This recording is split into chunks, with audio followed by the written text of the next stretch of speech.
Halo, balik lagi dengan belajar bareng. Kali ini belajar bareng akan membahas tentang kompetensi pedagogik untuk guru ya. Semua guru, tidak hanya untuk guru kelas.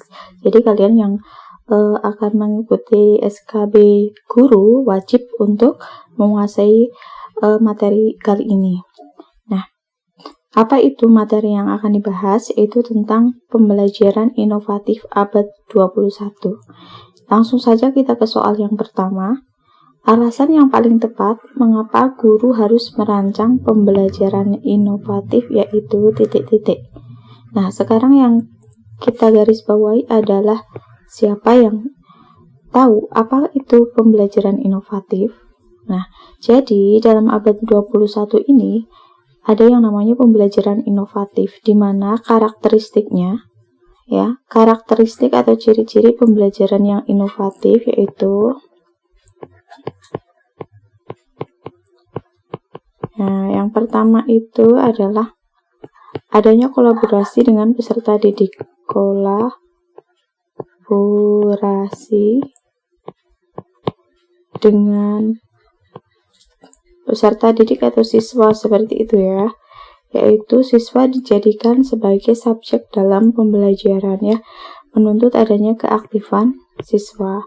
Kemudian yang kedua, berorientasi HOTS.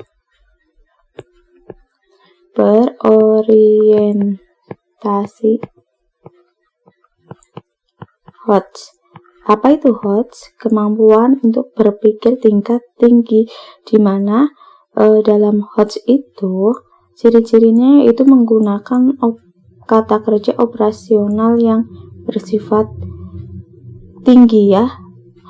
Seperti misalnya kata kerjanya itu tentang menganalisis,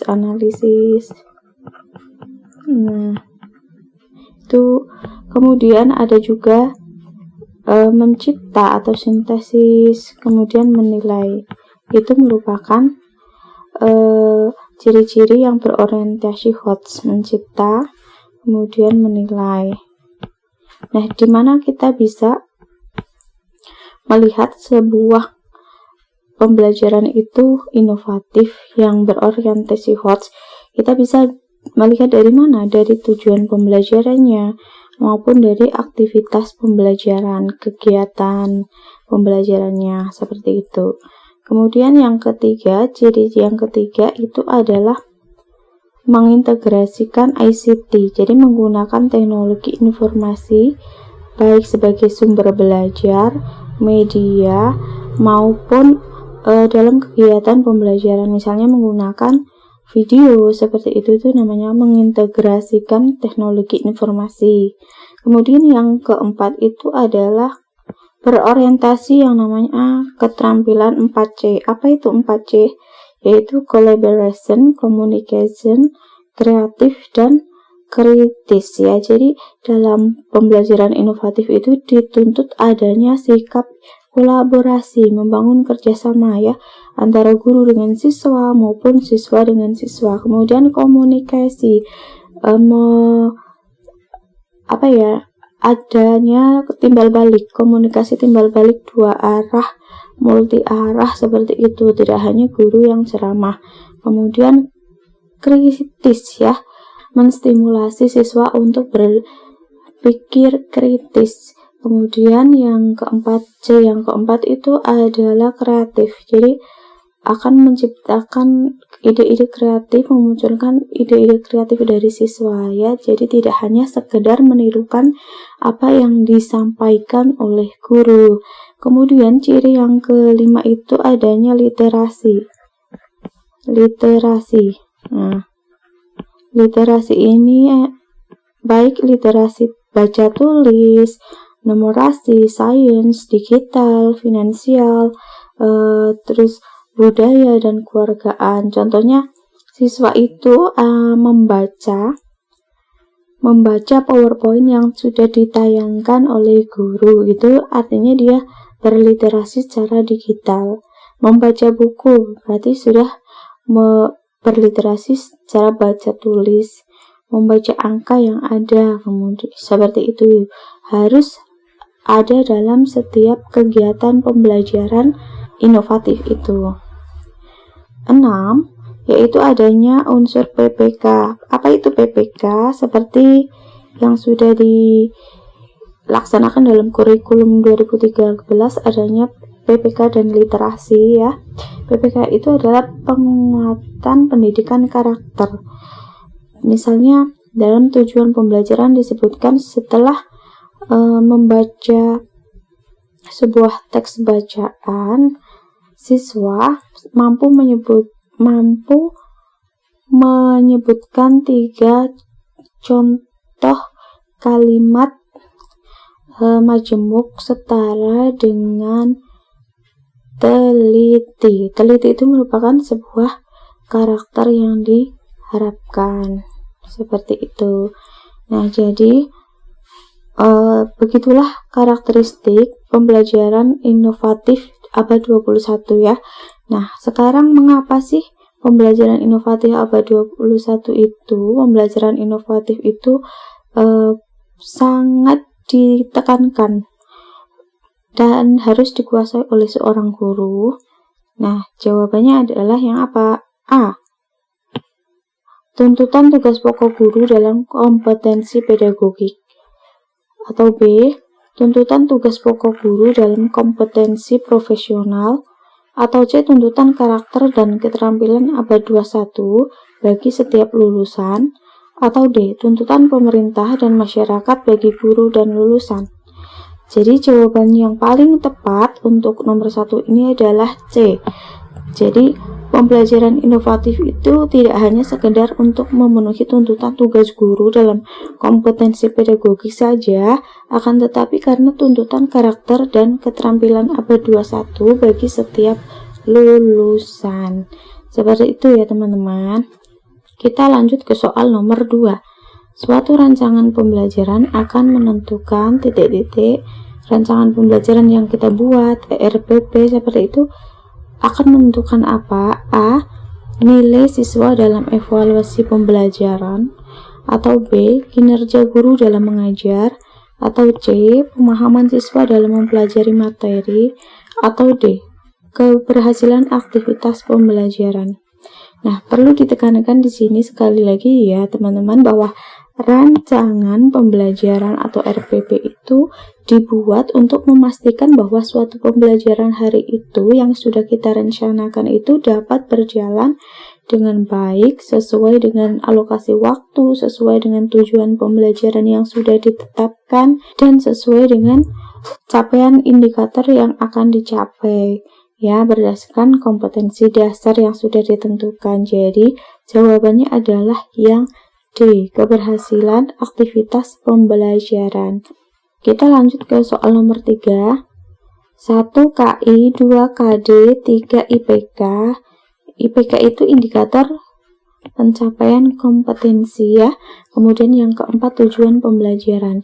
Dari 4 komponen RPP di atas, manakah yang paling banyak diterapkan atau diintegrasikan dengan unsur-unsur pembelajaran abad 21? Nah, sekarang kita belajar tentang unsur-unsur pembelajaran abad 21. Apa saja sih isinya ya? Jadi unsur-unsur pembelajaran abad 21 itu ada 6. Yang pertama apa? 1. Disingkat itu TPACK. Apa itu TPACK? Teknological ya, teknologi berarti kan. Kemudian pedagogical,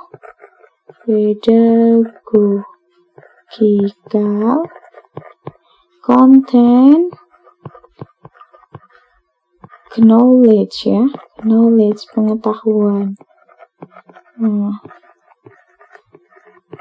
Kemudian unsur yang kedua adalah STEM, STEAM seperti itu. Apa itu STEM? Science ya, S-nya itu science. Kemudian T-nya itu teknologi. E-nya itu engineering ya, engineering ya. A-nya itu arts, seni ya. Kemudian M-nya itu adalah matematik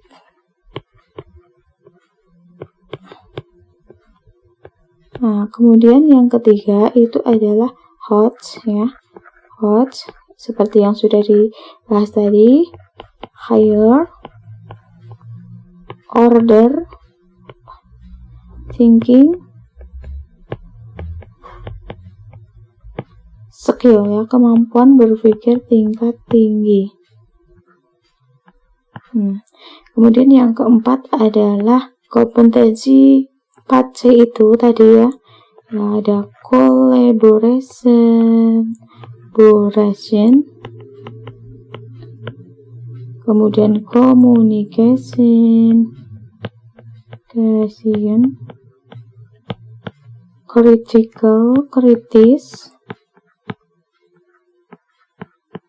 and kreativitas.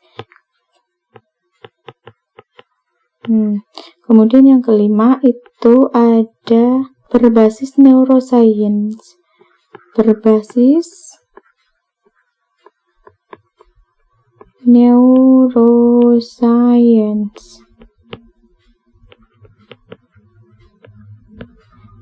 Dan yang terakhir itu adalah literasi.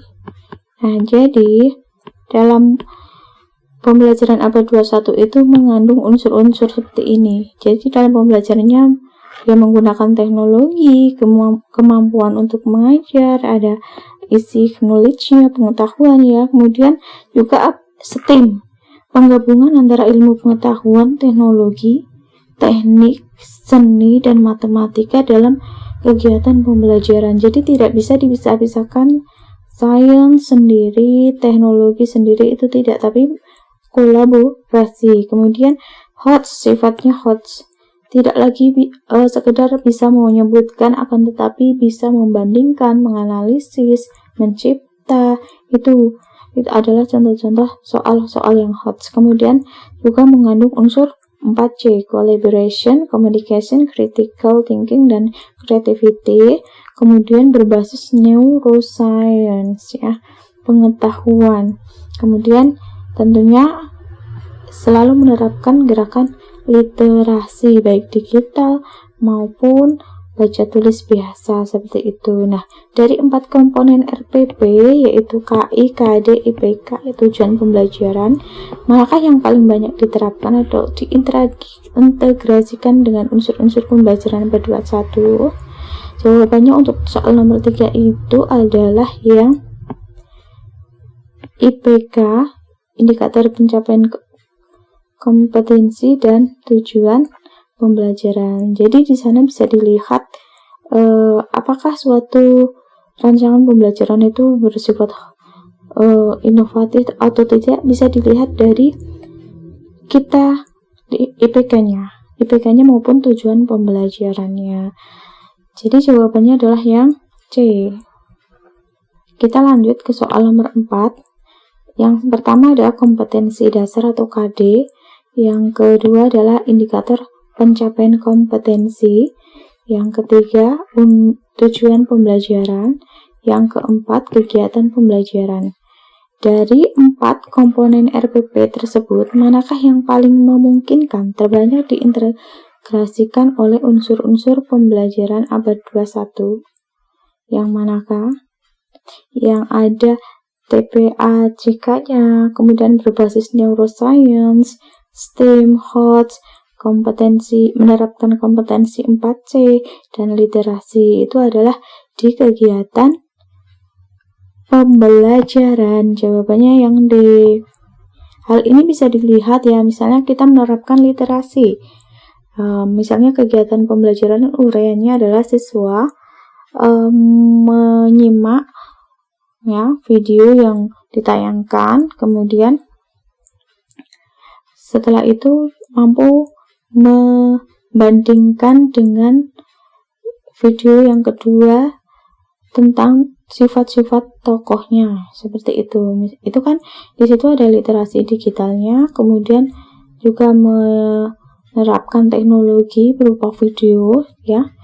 Selain itu juga membandingkan, itu kritis ya, menerapkan kemampuan abad 21 4C. Kemudian HOTS-nya itu dari mana? Membandingkan itu merupakan kata kerja operasional yang masuk dalam HOTS. Kemudian ada STEM-nya dari mana? Dari engineering-nya, teknologinya itu masuk ya. Kemudian berbasis neuroscience ya. Kemudian juga TPEC-nya, teknologinya, content knowledge-nya itu dapat. Jadi yang paling banyak diintegrasikan unsur-unsur pembelajaran abad 21 itu adalah kegiatan pembelajaran. Dari sekian unsur-unsur dalam RPP yang ada.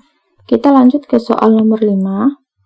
Tujuan pembelajaran dalam RPP berorientasi HOTS bila A. Menggunakan kata kerja beroperasional kategori berpikir tingkat tinggi.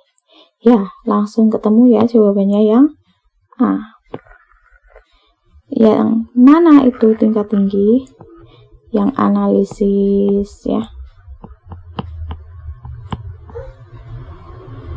Kemudian sintesis.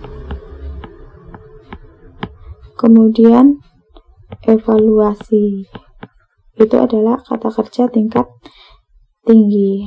Lanjut ke soal nomor 6. Contoh rumusan tujuan pembelajaran berpusat pada siswa yang paling tepat, yaitu artinya kalau berpusat pada siswa apa? Menuntut adanya keaktifan siswa dalam kegiatan pembelajaran. Nah, sekarang kita lihat yang A. Setelah dijelaskan guru, siswa mampu menjelaskan faktor-faktor penyebab terjadinya gempa. Dijelaskan guru. Ini di sini ya. Berarti yang aktif siapa? Guru ya, guru. Kemudian yang B, setelah mengamati gambar tumbuhan, siswa mampu menyebutkan 6 kata tanya dengan tepat. Mengamati ya. Ini sini berarti siapa yang bergerak? Siswa. Nah. Kemudian di sini juga menyebutkan 6 kata tanya dengan tepat. Kemudian yang C, setelah mengamati gambar tumbuhan, siswa mampu melaksanakan observasi di lapangan. Observasi apa ya? Tanya. Kemudian yang D, siswa disajikan materi PowerPoint mengenai kerusakan hutan. Disajikan berarti ini di sini yang aktif siapa? Guru. Nah, jadi jawabannya kan yang di sini yang menuntut keaktifan siswa itu ada B dan C, mengamati gambar tumbuhan. Nah, sekarang kelengkapannya tinggal kita lihat manakah yang lebih rasional. Setelah B, setelah mengamati gambar tumbuhan, siswa mampu menyebutkan 6 kata tanya dengan tepat. Kemudian yang C, setelah mengamati gambar tumbuhan, siswa mampu melaksanakan observasi di lapangan. Nah, logisnya untuk yang nomor 6 ini adalah lebih logis yang B ya. B. Jawabannya adalah yang B. Setelah mengamati gambar tumbuhan, siswa mampu menyebutkan 6 kata tanya dengan tepat. Karena apa? Karena B ini mengandung unsur A, B, C, D dengan komplit. Nah, A-nya apa? Siswa, audiens. B-nya apa? Behaviornya, mengamati gambar tumbuhan. Terus conditionnya setelah mengamati behavior itu adalah mampu menyebutkan kata tanya. Degree-nya adalah dengan tepat. Jadi lebih komplit yang B. Lanjut saja kita ke soal nomor 7. Contoh ilustrasi deskripsi kegiatan pembelajaran berpusat pada siswa yang paling tepat adalah, ya sekarang masih tentang pembelajaran yang berpusat pada siswa. Mengapa kita bahas seperti ini terus? Karena itu adalah salah satu karakteristik dari pembelajaran inovatif abad 21. Nah, sekarang kita lihat yang A. Guru memberikan pertanyaan. Kalau memberikan pertanyaan berarti ini yang aktif guru ya. Nah, berarti sudah black. list. Kemudian yang B, siswa diberikan pertanyaan. Diberikan pertanyaan itu berarti berpusat pada siapa? Guru lagi ya. Blacklist lagi. Kemudian yang C, siswa disajikan materi PowerPoint yang berkaitan dengan materi sebelumnya. Ini guru lagi ya yang kerja. Kemudian D, siswa bertanya jawab dengan guru berkaitan dengan materi sebelumnya. Bertanya jawab. Berarti dia apa? Aktif. Aktif, kemudian ini kalau ada tanya jawab, diskusi itu artinya ada kolaborasi antara si siswa dengan guru. Jadi itu merupakan salah satu ciri dari pembelajaran inovatif abad 21. Jadi jawabannya adalah yang D. Kita lanjut ke soal nomor 8. Indikator pencapaian kompetensi atau IPK berorientasi HOTS yang paling tepat yaitu, ini kita lihat dari apa? Kata kerjanya ya. Kata kerja yang menunjukkan kemampuan berpikirnya. Kemudian A, siswa mampu menyebutkan. Ini LOTS. Menyebutkan itu LOTS karena ini tingkat C1. Kemudian siswa mampu menjelaskan. Menjelaskan itu juga LOTS C2 ya. Kemudian yang C, siswa mampu menulis kata tanya dengan bahasa yang benar. Menulis itu merupakan HOTS. Kenapa HOTS? Karena ini mencipta. Kalau menulis itu termasuknya ke mencipta atau sintesis. Kalau yang D, siswa mampu menerapkan, ini juga LOTS. Kenapa LOTS? Karena menerapkan itu masuk C3, jadi belum HOTS. Jadi sudah jelas jawabannya adalah yang C. Lanjut kita ke soal nomor 9. Integrasi nilai-nilai nasionalisme PPK dalam RPP dapat diintegrasikan pada komponen A. SKI dan KD atau BKD dan IPK, atau C. IPK dan tujuan pembelajaran, atau D. Tujuan dan aktivitas pembelajaran. Nah, untuk nomor 9 itu jawabannya adalah yang D. Ya, jadi nasionalisme PPK itu bisa dilihat atau diintegrasikan misalnya dalam tujuan pembelajaran ada kata dengan rukun. Rukun itu kan masuk nasionalisme. Gitu ya, ada pendidikan karakter yang disebutkan kalau dalam pembelajaran dengan teliti, dengan cermat, seperti itu. Kemudian ada di aktivitas pembelajaran. Ya udah, kita siswa berdiskusi, misalnya ya, kegiatannya siswa berdiskusi tentang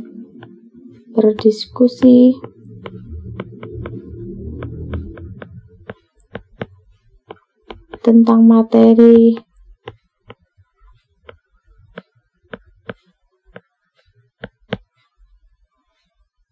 bahasa Indonesia dengan rukun. Itu merupakan PPK. Lanjut kita ke soal nomor 10. Rumusan tujuan pembelajaran yang mengintegrasikan ICT yaitu ICT itu berarti berkaitan dengan teknologi, penerapan teknologi. A. Setelah mengamati tumbuhan di halaman, tidak ada berarti ya tumbuhan di halaman, tidak ada unsur ICT-nya. Kemudian yang B, setelah mengamati amuba melalui mikroskop itu alat optik ya, bukan ICT. Kemudian yang C, setelah membaca dan menggunakan HP, siswa mampu mengerjakan pekerjaan rumah dengan baik.